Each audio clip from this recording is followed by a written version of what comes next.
As a middle class आप एक ऐसे ट्रेडमिल पे दौड़ रहे हो जहां पे आपके सामने एक आदमी आता है, आप उसको हराते हो, फिर आपके सामने एक दूसरा आदमी आता है, आप उसको हराते हो, और ऐसी रेस में आप जो है वो लगे हुए हो कि आपके सामने वाली ट्रेडमिल पे या आपके पास वाली ट्रेडमिल पे कोई ना कोई नया आदमी आता है और आप उसको हराते जाते हो। अब यहाँ पे मैं बात ट्रेडमिल की नहीं कर रहा हूँ, यहाँ पे मैं बात कर रहा हूँ स्टेटस ट्रैप की। हर एक मिडिल क्लास आदमी जो है ना वो एक स्टेटस ट्रैप में फंसता जा रहा है। वो अपनी सोसाइटी के अंदर या बोल सकते हो अपने फ्रेंड्स के अंदर या अपने रिलेटिव्स के अंदर एक ऐसा स्टेटस बना लेता है खुद का, जहां पे फिर वो खुद ही ट्रैप हो जाता है, और फिर बाद में उस स्टेटस को मेंटेन करने के चक्कर में वो इंसान जो है वो डेड ट्रैप के अंदर फंसता है। तो समझते हैं कि क्या होता है ये स्टेटस ट्रैप और कैसे आप इसको अवॉइड कर सकते हो एज अ मिडिल क्लास, और इसी के साथ साथ कैसे आप अपनी वेल्थ क्रिएट कर सकते हो इस स्टेटस ट्रैप को छोड़कर। देखो, पैसों से रिलेटेड या फाइनेंस से रिलेटेड दो तरीके के गेम होते हैं। पहला होता है मनी गेम, दूसरा होता है स्टेटस गेम। कहीं ना कहीं आप या मैं मनी गेम की तरफ तो है जो भागते ही हैं, चाहे वो छोटा बच्चा भी हो, उसको भी पता होता है कि भैया मुझे जीवन के अंदर पैसा कमाना है, अगर कुछ करना है तो। अब ये मनी गेम क्या होता है, बेसिकली आपने पैसा कमाया, आपने उस पैसे को कहीं पे इन्वेस्ट किया, फिर वहां से आपने और पैसा कमाया, और ये साइकिल कंटिन्यू चलती रहती है, जिसका आपका अल्टीमेट गोल जो होता है वो होता है फाइनेंशियल फ्रीडम, कि भैया मैं इतना पैसा कमा दूं कि मुझे पैसे के लिए और काम नहीं करना पड़े। ये तो होता है मनी गेम।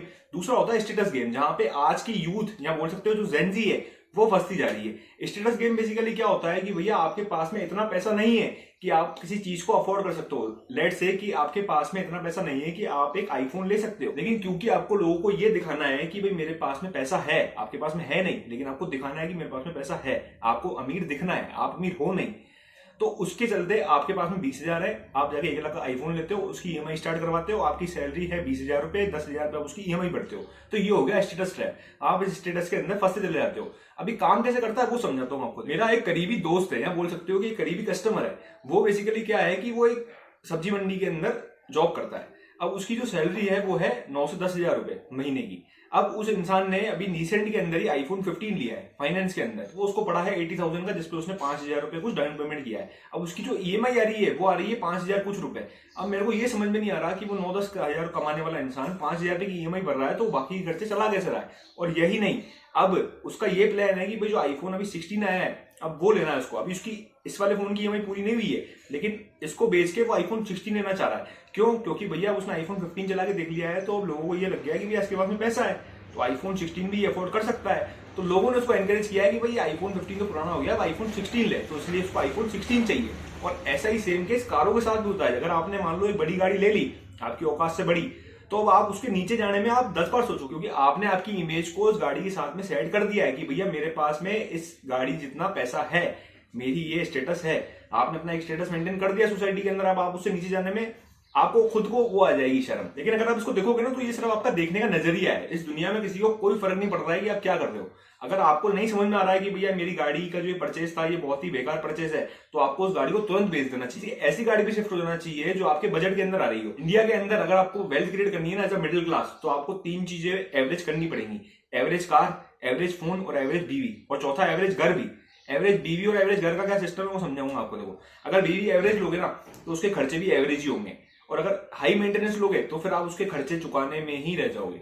ये बात भी बहुत लोगों को बहुत देर से समझ में आती है, और फिर बाद में डिवोर्स होता है। एवरेज घर का ये सीन है कि फ्लैशी हाउसेस देखने में तो अच्छे होते हैं, लेकिन जब उनकी बड़ी बड़ी ईएमआई आती है और जब बड़ी बड़ी उनके अंदर रिपेयरिंग कॉस्ट आती है और जो उनका रिनोवेशन का खर्चा आता है ना, वो बहुत ही ज्यादा होता है। देखा जाए तो आपको घर के अंदर सिर्फ रहना ही होता है, तो एक एवरेज हाउस भी आपके लिए बेस्ट चीज होगी। एक्चुअली में मिडिल क्लास पैसा क्यों नहीं बचा पा रहा है या पैसे को क्यों नहीं रोक पाता, उसका रीजन ये भी है क्योंकि बहुत सारे लोगों को ये पता ही नहीं है कि पैसे से पैसा भी बढ़ता है।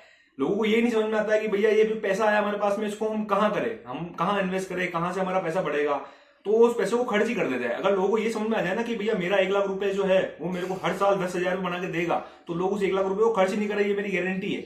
जिन लोगों का मनी माइंडसेट है, जिन लोगों का लॉन्ग टर्म माइंडसेट है, वो तो बिल्कुल डेफिनेटली नहीं करेंगे। और सही जगह पे इन्वेस्ट करने का मतलब सिर्फ ये नहीं है कि आपने जाके म्यूचुअल फंड के अंदर एसआईपी कर दिया, आपने जाके शेयर मार्केट के अंदर 2-4 स्टॉक ले लिए।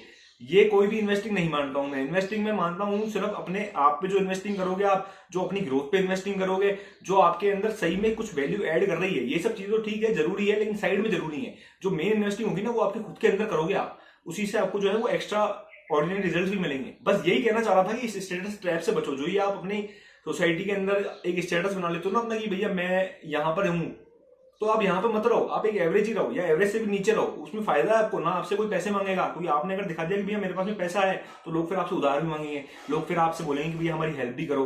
अरे आप नहीं कर सकते हो हेल्प, आपकी खुद की ईएमआई पूरी नहीं हो रही है, आप कहां से हेल्प कर दोगे।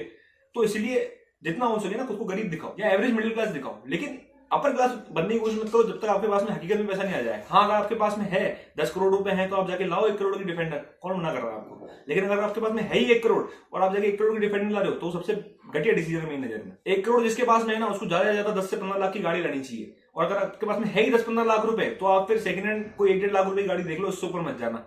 ऐसा नहीं है कि भैया 10-15 लाख रुपए हैं तो और 30 लाख की गाड़ी ले लेते हैं बाकी ईएमआई करवा देंगे, ये सबसे घटिया डिसीजन है आपका।